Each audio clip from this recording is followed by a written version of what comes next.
Good evening दोस्तों। आज मैं पढ़ाऊंगा प्रधानमंत्री से संबंधित।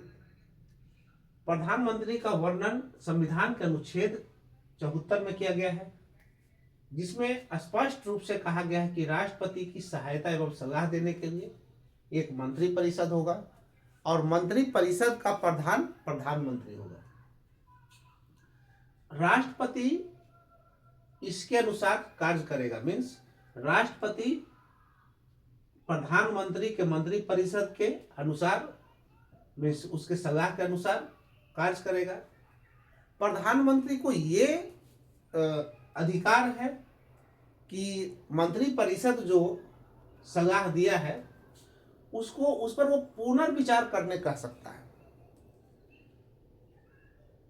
मंत्री परिषद ने जो राष्ट्रपति को सलाह दिया तो राष्ट्रपति कह सकता है कि आप इस पर एक बार पुनर्विचार कीजिए, और पुनर्विचार के बाद जो सलाह देगा राष्ट्रपति उसी के अनुसार काम करेगा। तो ये अनुच्छेद 74 का संविधान संशोधन 42वां ये तो साफ साफ कह दिया है कि मंत्री परिषद के द्वारा दी गई सलाह पर राष्ट्रपति मानने के लिए बाध्य होगा। मीन्स प्रधानमंत्री का मंत्री परिषद राष्ट्रपति को जो सलाह दे देता है उसको मानने के लिए जो है राष्ट्रपति बाध्य होगा। ये हमारा जो है अनुच्छेद 74 संविधान संशोधन 42वां के तहत कहा गया है। अब देखते हैं कि अनुच्छेद 75 क्या कहता है। प्रधानमंत्री की नियुक्ति राष्ट्रपति करेगा। हमारा अनुच्छेद 75 कहता है कि प्रधानमंत्री की नियुक्ति राष्ट्रपति करेगा और प्रधानमंत्री के सलाह पर राष्ट्रपति अन्य मंत्रियों की नियुक्ति करेगा।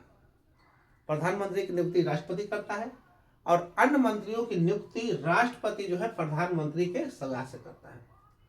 मंत्री राष्ट्रपति के प्रसाद पर्यंत पद धारण करेंगे और मंत्री परिषद लोकसभा के प्रति सामूहिक रूप से उत्तरदायी होगा।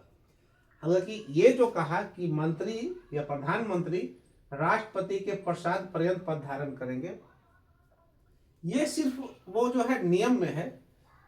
मंत्री या प्रधानमंत्री तब तक पद धारण करेंगे जब तक उनको जो है लोकसभा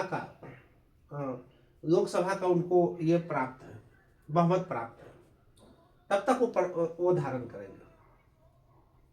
उसके बाद देखेंगे कि अनुच्छेद 78 क्या कहता है।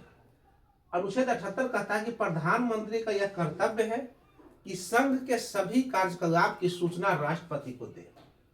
मीन्स ये प्रधानमंत्री का कर्तव्य है, ये ड्यूटी है कि संघ से संबंधित सारे कार्यकलाप की सूचना राष्ट्रपति को दे। उसके बाद कहता है कि संघ के कार्यकलाप के प्रशासन एवं विधान से संबंधित कोई भी जानकारी अगर राष्ट्रपति मांगता है तो उस कंडीशन में प्रधानमंत्री उसका कर्तव्य है कि उसकी सूचना जो भी मांगे वो राष्ट्रपति को दे। तो ये हमारा संविधान का अनुच्छेद 78 कहता है।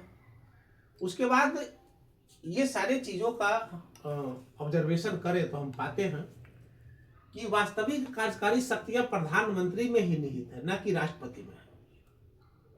जैसे इसका जो है साफ साफ इस बात का प्रूफ संविधान का अनुच्छेद 74 और संविधान संशोधन 42वां का स्पष्ट कर देता है कि वास्तविक कार्यकारी शक्तियां प्रधानमंत्री में निहित है, न कि राष्ट्रपति में। क्योंकि देखें कि यहाँ जो है सिर्फ राष्ट्रपति पुनर्विचार के लिए भेज सकता है। राष्ट्रपति को अगर प्रधानमंत्री या मंत्री परिषद जो सलाह देता है उस सलाह को पुनर्विचार के लिए सिर्फ राष्ट्रपति भेज सकता है।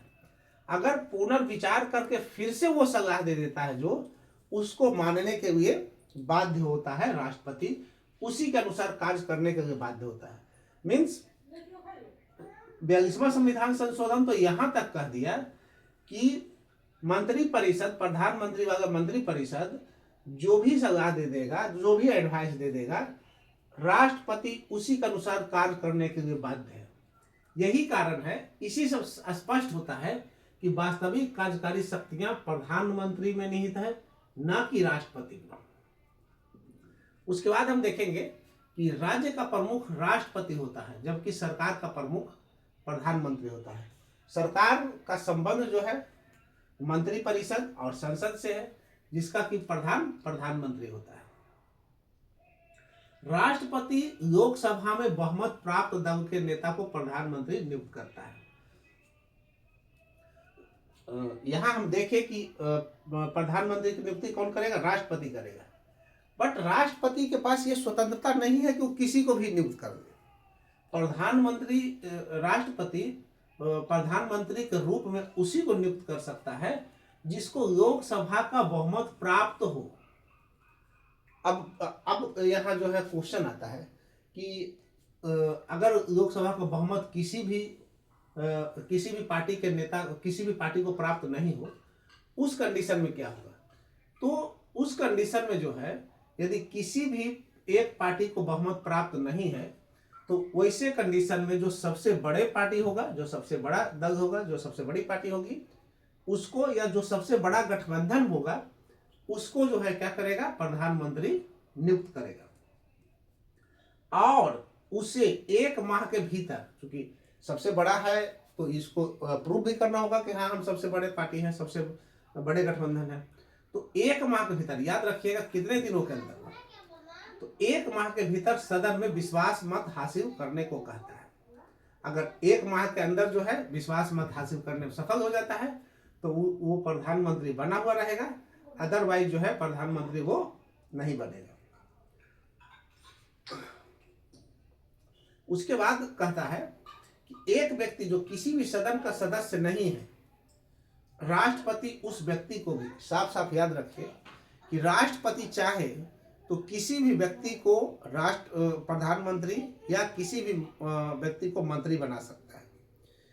तो राष्ट्रपति को चाहने पर किसी भी व्यक्ति को प्रधानमंत्री या किसी भी व्यक्ति को राष्ट्रपति प्रधानमंत्री या मंत्री बना सकता है। तो ये इसके लिए शर्त है कि जिस व्यक्ति को मंत्री या प्रधानमंत्री बनाया है, उस व्यक्ति को 6 माह के भीतर, कितने दिनों को, बहुत इंपॉर्टेंट क्वेश्चन है, कि 6 माह के भीतर संसद के किसी भी सदन का सदस्य बनना पड़ेगा। अभी बताए कि राष्ट्रपति का ये जो है पावर है, शक्ति है, कि वो किसी भी व्यक्ति को प्रधानमंत्री या मंत्री नियुक्त कर सकता है। बट शर्त ये है कि उस व्यक्ति को 6 माह के अंदर क्या कर सकता है? 6 माह के अंदर दोनों सदनों में से किसी भी सदन का जो है सदस्य बनना पड़ेगा, या तो लोकसभा का या तो राज्यसभा का। 6 माह के अंदर इन दोनों सदनों में से किसी भी सदन का सदस्य बनने में सफल नहीं हो पाता है, दोनों में से किसी में भी, तो वो क्या होगा? वह मंत्री या प्रधानमंत्री के पद पर बना हुआ नहीं रहेगा। साफ साफ है कि अगर यहाँ भी वही चीज है कि जो बहुमत का पार्टी होगा वही ऐसा कर सकता है। बहुमत का जो पार्टी होगा, जो सबसे बड़ा पार्टी होगा, वो किसी भी व्यक्ति को क्या कर सकता है? प्रधानमंत्री नियुक्त करने को नॉमिनेट कर सकता है।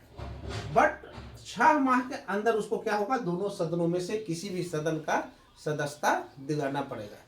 तो मीन्स एक जो चुनकर नहीं भी व्यक्ति आया है, उसको भी मंत्री या प्रधानमंत्री बनाया जा सकता है। ये बहुत इंपॉर्टेंट क्वेश्चन है कि किसी भी व्यक्ति को मंत्री या प्रधानमंत्री बनाया जा सकता है। शर्त यही है कि उसको 6 माह के अंदर, कितने दिनों के अंदर? 6 माह के अंदर जो है संसद के किसी भी सदस्य का, संसद के किसी भी सदन का सदस्य बनना पड़ेगा, अन्यथा 6 माह के बाद जो है उनकी सदस्यता खत्म हो जाएगी, वो मंत्री या प्रधानमंत्री नहीं रहेंगे।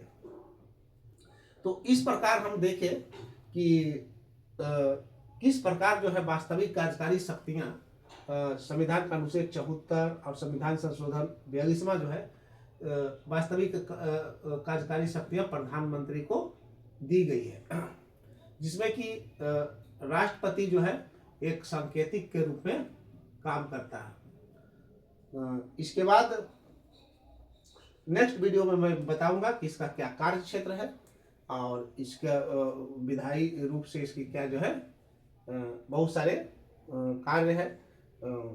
शक्ति है, उसकी चर्चा मैं नेक्स्ट वीडियो में करूँगा।